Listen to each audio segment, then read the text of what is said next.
सोहर के भाव लगता। और सोहर एक ऐसा चीज है बाबा, इस सोहरे एक ऐसा चीज बा जाने के कोनो सीजन ना हो। जब सोह गई तब सोहर लई गई जाने के तो सोहर हुआ बा। सोहरे के चीज पाने बाबा, न खरवास न मलमास न दोबास न पितर पच कुछ लागे ना। जो बे भगवान के कृपा बोल तो बे बधाई बाई। अरे बधाई गावे घर के हऊ कुली आवे ले जा हऊ तक धीना हुआ वो कनी ऐसा हिंदुस्तान में केहू आजाद नहीं है।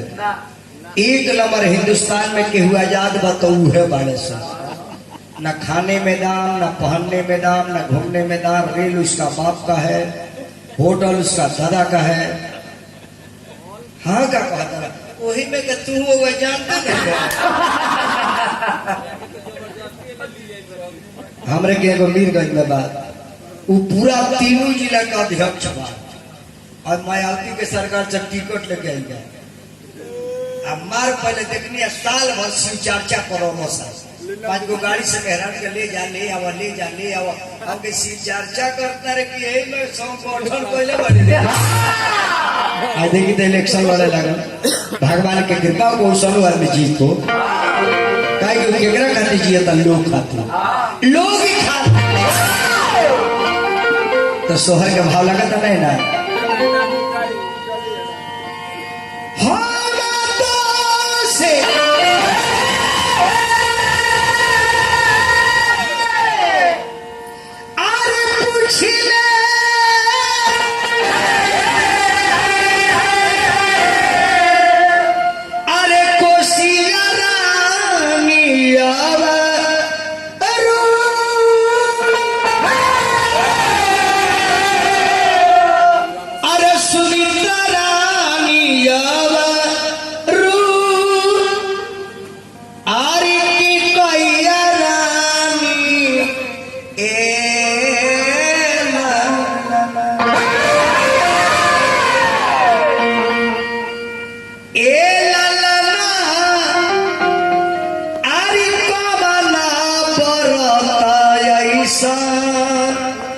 अरे कैलू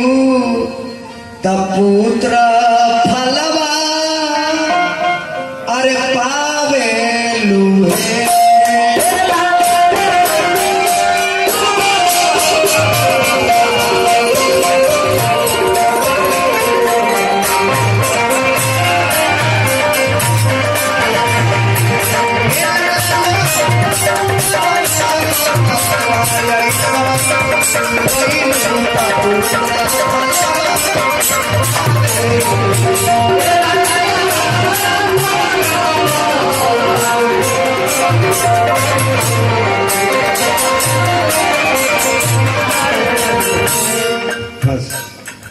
देखिए वो माधवा के कार कृपा बा माता गईनी ना, लेकिन जाए के पहले ही एगो 25 दिन पहले भेज दिले बारी कि एक आदमी के भेजी अब तब लोग बुलाए तो हम आए। देखिए तो माई की कृपा अभी 25 दिन पहले भइल बा। मनु बाबा की हम भैंस बच्चा दिले दिया लेकिन हमारे के पेंशन नहीं दे। कहते ये लॉकडाउन बा का करी हम के लॉकडाउन बा तो फेंसो लॉकडाउन बा इहो किया 1 महीना पहले। लेकिन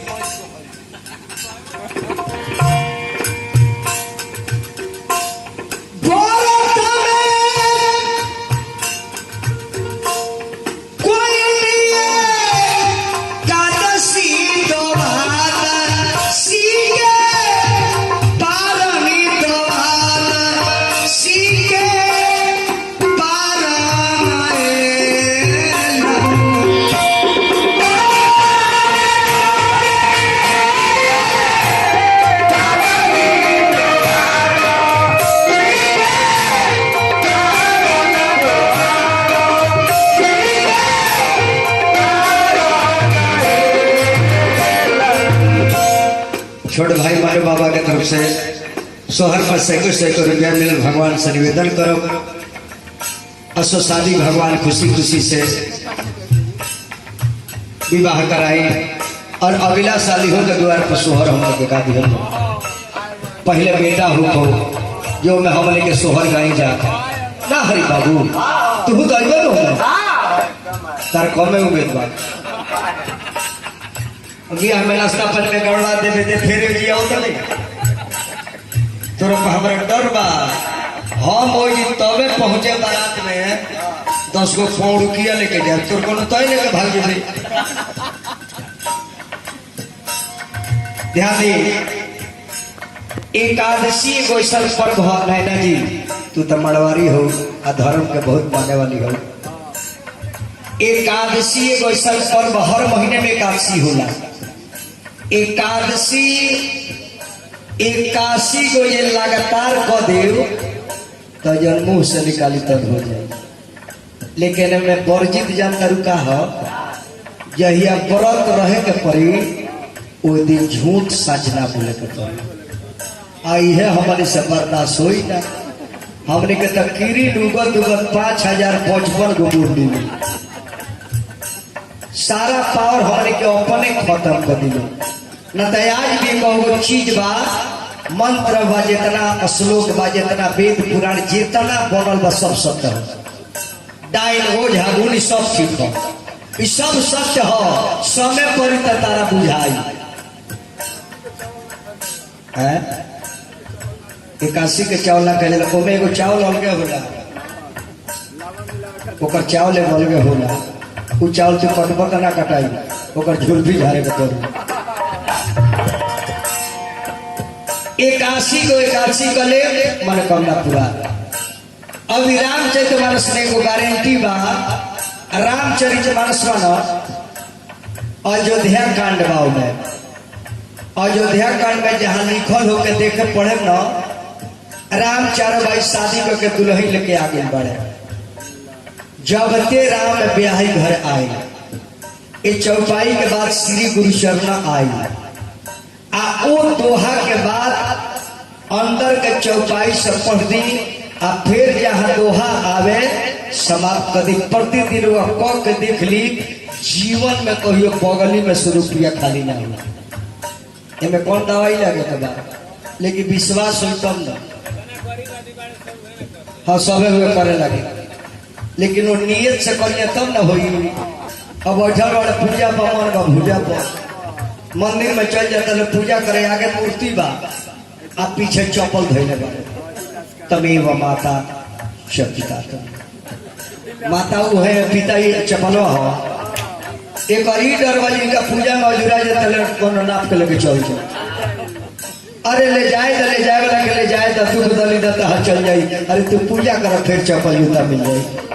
लेकिन विश्वास से जमन हुई ना। हरि बाबू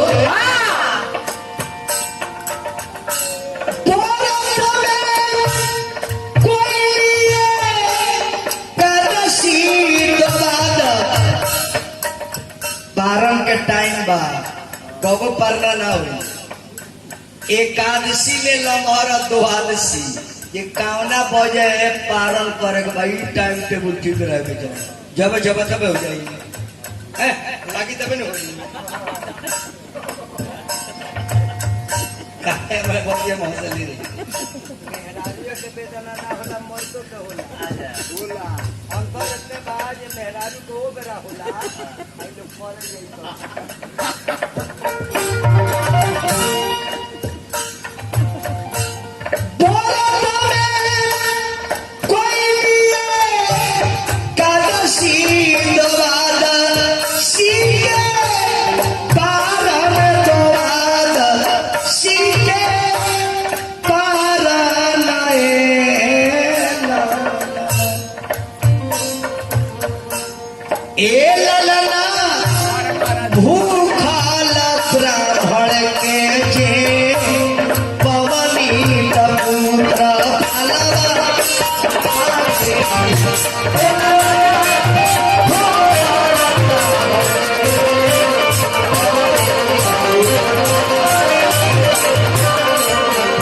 यही ईश्वर के हमने के घर के माई बहन बाबू पांडवा यशना बबुआ परसो परिया ऐसा झूला परसो परिया ऐसा झूला हुआ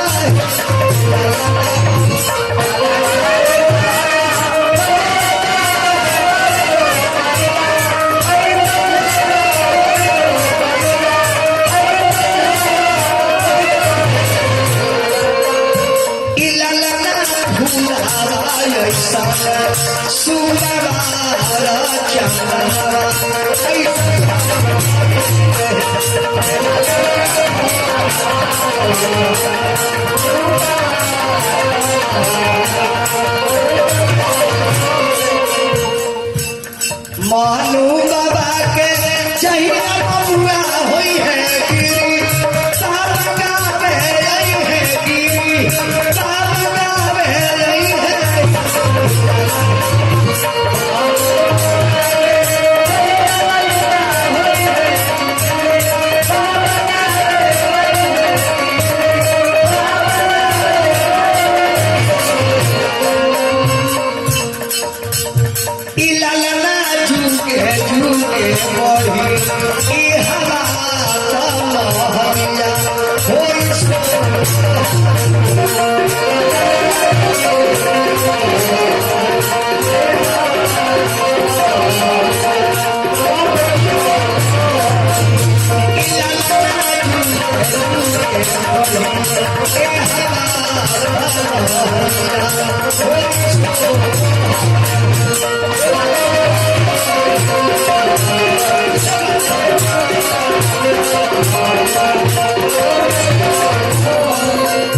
जब लड़का हो जाला ना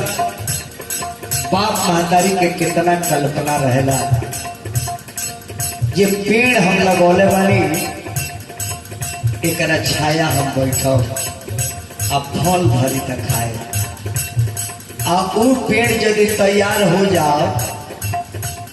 आ लगावे वाला ना ओकरा छेहा बैठता ना ओकरा फल मिलता ओकरा कतना चोट लगी जो बड़ा साधा से पानी दे खादत दे पटवनी लेकिन एको को फल खाए के ना आई अपना खातिर करे दूसरा खातिर ना जैसा रुआ करे वैसा पाए। बाप माई के सेवा कहला के का जरूरत है सेवा करे के चाहिए। बाप माई के सेवा करो तो बैंक बैलेंस मारा सेवा हुई। बाप के मारब 1 लाठी तराउर बेटा मारी 4 लाठी जामा बाई कही जाए ना इंश्योरेंस फेल हो जाए लेकिन ई इंश्योरेंस फेल लड़कवा के देखाव जाना लड़कवा के पोसले बड़ो आँखी के सामने करो बाप माई के पूजा करो लड़कवा देखी जो कोनो नियम कानून हो तो तोहरो कम कर ना तो के देखा के मारा लाठी से तू कही बाबूजी सूद भी आज चाही तरह एक लाठी लिया के मरल और 3 बेरा खा तो एगो बसिए मुँह ले लगे गैस ना हो एगो खैला के बाद ले लगे पच जाए एगो शाम के ले जो आंधी पड़ जाए ऐसे जमन करे रहुआ फायदा बा एमे दूसरा के कहला के काम और लोग पोषण तनी पालन तनी अपने से कल्पना करी के कितना श्रद्धा प्रेम बा वही में रो माई बाप के प्रेम रहे इस समय वो सब काम करो परिवार आई तो जबले माई बाप बानी लो ना तब लोग टिकुली मत किरम कर कहे कि सरकार ऊपर नहीं थे जब ही सरकार रही तब तक ले रुआ लोग का काम उनका राहुल करवे मत करो जब ये लोग चल जाए और सरकार बन जाए ओकरा बाद उनका हाथ से रुआ लाठी से पिटाते हैं लेकिन जब ले चाची वाली चाचा लोग तब तक ले मेहरारू के कोनो भैलू के लिए काम नहीं खा पिया पहिरा ओढ़ा जब मांगू तब दे बाकी हर सरकार ना माई बाप के सरकार बा ठीक ना और वो भड़कल बा वो भड़कल बा वो मुझे तजे रहे ओकरा भोजन करवाई है का उन त सुखिए रही तहार भोजन ढेर लिखल बा अगुआ के भेटाला आ गाड़ी सुने खातिर अगुआ ही काम करेला अगुआ ही ना छोड़े के पीटा लेके अगुआ ही करला काहे कि अगुआ के में फायदा का बा शादी हुई मम्मी बाबा के शादी हुई वो लड़की के एकरा से फायदा एकरा इहे फायदा बा जे तू बहु गरिया दिए पेट में बात हो गल पहुंच जाए शादी भइले के बाद अगुआ के स्वागत का होला बेटा के दूरा जो तो बेटा के करे आ गइले हाँ तो सरवा तेहू फंसा दे ओने लड़की वाला के जे तू कह हाँ तो तू हमरा के कहला जे हीरो होंडा दे दा कहला पापाची दीवा दे दो तारे काम भोरे खातिर हो जाता कहीं बेचारा कहाँ पे लोग पैसा में से साइकिल को सोले बा लेकिन गजन बा चेला के शिकायत ना अगुआ के चेला ना होला मालगोर के व्यापारी के हित होला सोनार से कोनो हित ही होला जब मालगोर बेचे लगता ओकरा के हित ही बा तू पोछियो धरी त 500 दी लागे बा तार बिसु के हनुमा धर पानवा ऐसा बबुआ का दरसो दिला ऐसा झूरा हुरसो परिला ऐसा झूरा हुरसो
कितना पाप मल के सरकार लगे नैना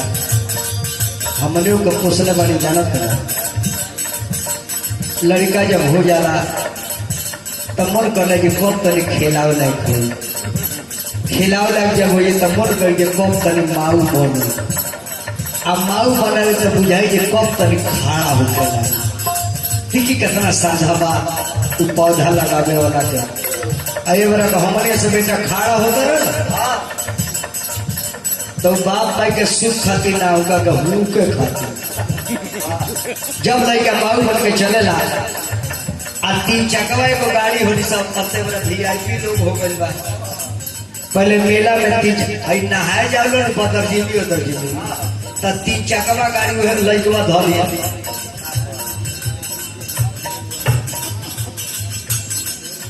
बाबू चल आजा अब धैले बा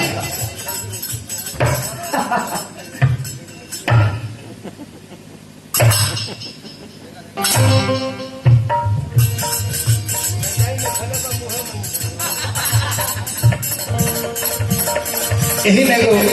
खिलौना है माऊ बन के जब चलेला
से आशीर्वाद मिलल सोहर पर गोड़ लागत है।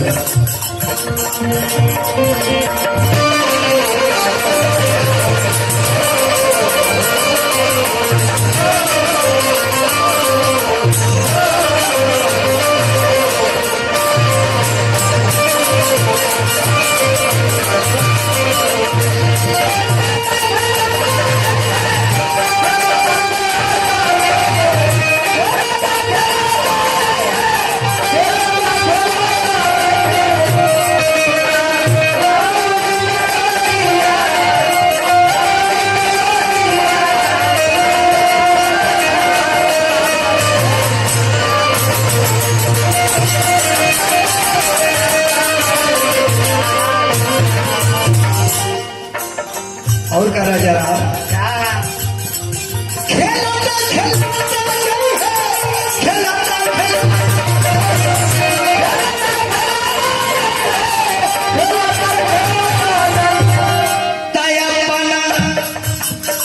पापा जी के गोदिया, अरे मम्मी के गोदिया, अरे लाल बदना हो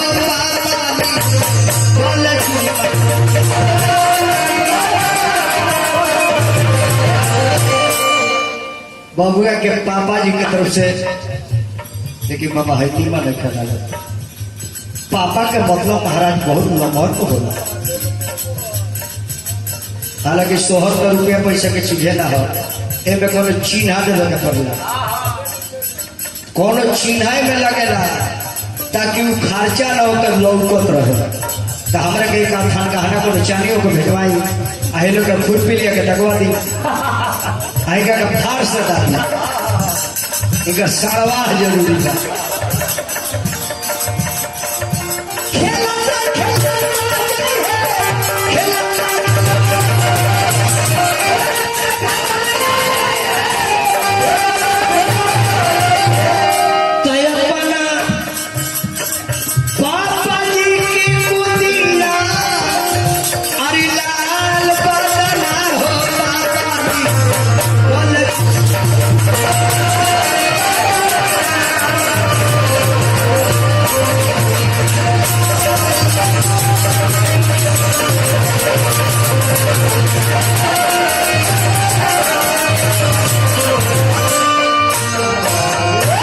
फिर को सोहर लाता